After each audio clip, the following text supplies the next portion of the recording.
Good morning, dear students. This is Kuldeep Singh Gaur from Department of Zoology, Government Meera Girls College, Udaipur. Today we are going to study sericulture, and those of us who have been promoted from first year to second year, this lecture is meant for those students.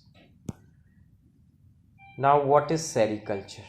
In wild also we come across many moths, silk moths, which gives rise to cocoon, and we can get silk from out of them. But collecting cocoons from wild and getting the thread out of them is not called as sericulture.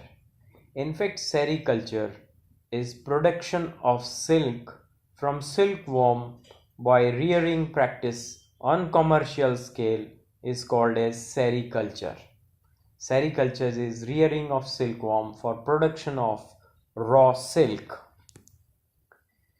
There are many species which produces silk. Most important is mulberry silkworm, which is scientifically called as Bombyx mori. It gives rise to whitish and yellowish silk, and this silkworm is totally domesticable. Tusser silkworm is Antheria paphiia, and it gives out brown silk, but it is hard to domesticate. Another silkworm is Muga silkworm, which is called as Antheria assama. It is semi-domesticable. Eri silkworm, on the other hand, is Antheria ricini. It feeds upon castor leaves. Oak silkworm is Antheria perai. It gives a very good quality of silk. Now we have giant silkworm called as Attacus altus, which is largest of the insects. But we are concerned with Bombyx mori only and its life cycle. Bombyx mori species has many races. Locally adapted species are called as races. The race which gives one crop per year is called as univolutine. The race which gives two crops per year are called as bivolutine, and race giving multiple crops in a year are termed as multivolutine. Before starting the culturing practices, we need to know the life cycle so that we can tweak the life cycle to our benefit.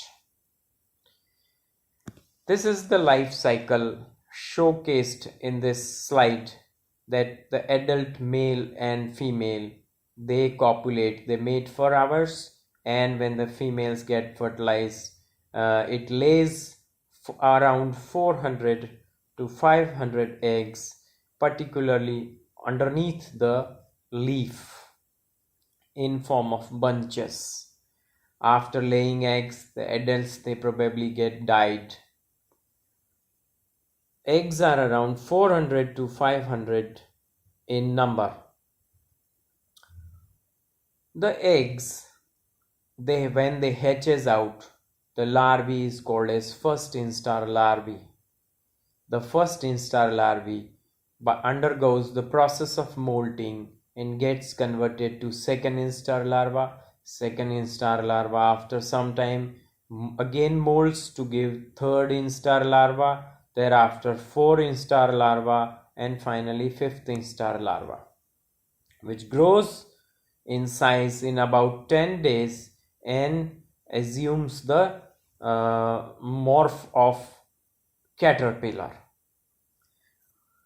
The mature caterpillar is around 7.5 centimeter, which has 12 segments and is yellowish white in color.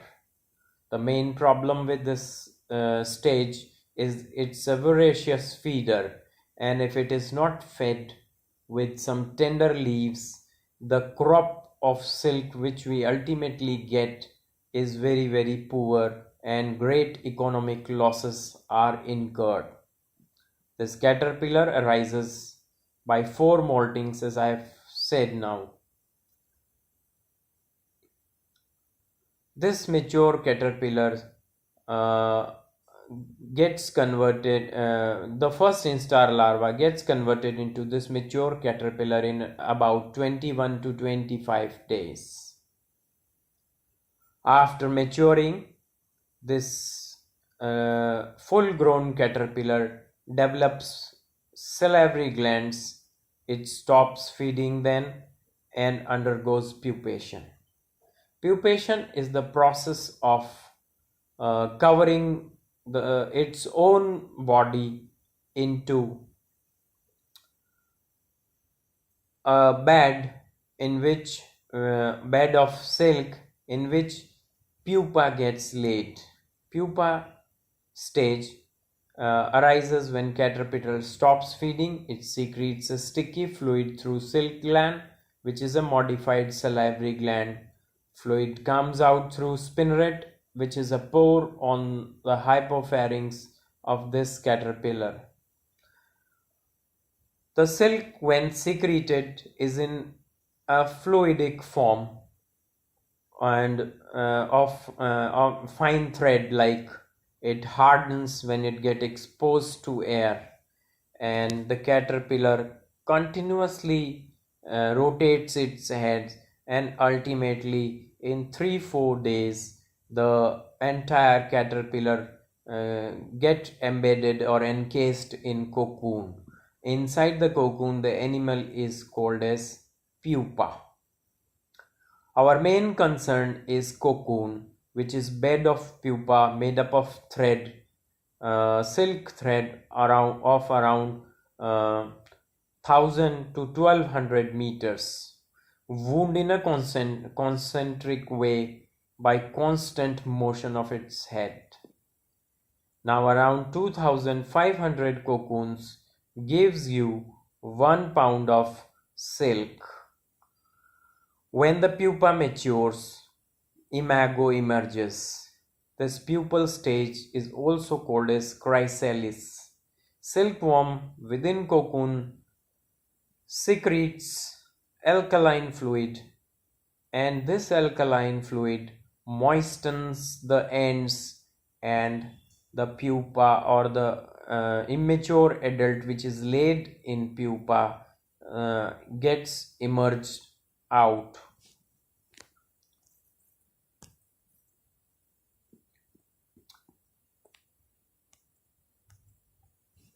Now, what is this sericulture? It is the production of silk worm by rearing practices on commercial scales is called as sericulture. We have certain requirements to practice sericulture. One is machan, which is a traditional name given for the rearing site. We should have rearing trays in which the laid eggs are kept with leaves. We should have chopping knife for cutting mulberry leaves, spinning trays where the stages of caterpillars are kept, which are ready for pupation, baskets for distribution of mulberry leaves, a hygrometer to test the humidity of the environment, and thermometer to gauge the temperature of the ambience. Oven is meant for regulation of temperature, and we should have refrigerator to store the eggs. Eggs are also called as seeds in the rearing practices. Now, what is this rearing of silkworm? The continuous care from egg laying through estivation, hibernation, incubation, early and late larval care to production of eggs is rearing. Grainage management. is aimed to provide good quality seeds. If some rearers wants to have eggs, we can supply, and the instruments which can help us in this regard is fridge, in which eggs can be laid in dormant condition. Cocoons are subjected to sexual selection by separation, by cutting one end of the cocoon manually or by Nagara instrument. For production of commercial eggs, collective mother examination is very necessary to detect the diseased animals. Mass emergence of moth. In mass emergence, male and female, they should be separated at once, otherwise they will fertilize the same stock, which is undesirable as far as genetics is concerned. Now females of one lot is kept away from males of same lot, and the females of one lot is kept with male of other lot to get the diversity in the crop, in the animal genetics. Copulation, fertilization, and egg laying takes place. Eggs of grandparents, parents, and F1 can be supplied as per desire. Now the hatching is the important phase. As soon as the larva hatches out, feeds voraciously, and food supply if not sufficient, they die starved. So by refrigeration of eggs, hatching can be controlled. We can hatch the eggs as per our wish according to the crop of mulberry when we are getting in the future. For proper hatching, eggs should be kept in insect-proof trays, and consistently their position should be changed by tilting them with feathers. We can supply seeds to the rearer. There are two types in which we can supply eggs. Second, Instar larva. Tray should have nylon nets on the floor. Bed should be cleaned once a day. Chopped leaves with humidity of 62 to 70% should be present. The temperature should be 23 degree centigrade to 27 degree centigrade. Caterpillar then stops feeding and forms cocoon around it. After we get cocoon, we need to kill them. This is a crude and cruel method, but this has to be followed since we cannot get a good quality silk thread by just cutting it with knife. That's why the cocoons have to be put in the hot water or steam. The animal inside them get killed, and after we reel the silk present in the cocoon. Reeling and spinning is removal of thread from the killed cocoons and twisted one end of thread around a large wheel and transferred to spools. This is called as reeled silk or raw silk. This is then processed and spun, which is called as spun silk. Ultimately, what is the silk which we are studying? It is the pasty secretion of modification of salivary glands, which are termed as silk glands in silk moths. The secretion is made up of two cores of fibrin. One is tough and elastic, insoluble protein cemented together with sericin protein, and another core is gelatinous protein easily soluble in warm water. During cultural practices, we come across many a disease called as pabrins, polyhedrosis, maggot disease, green muscardine, and fletchery, which troubles us during the rearing and cultural practices. And we will be dealing these diseases in details in the upcoming lectures.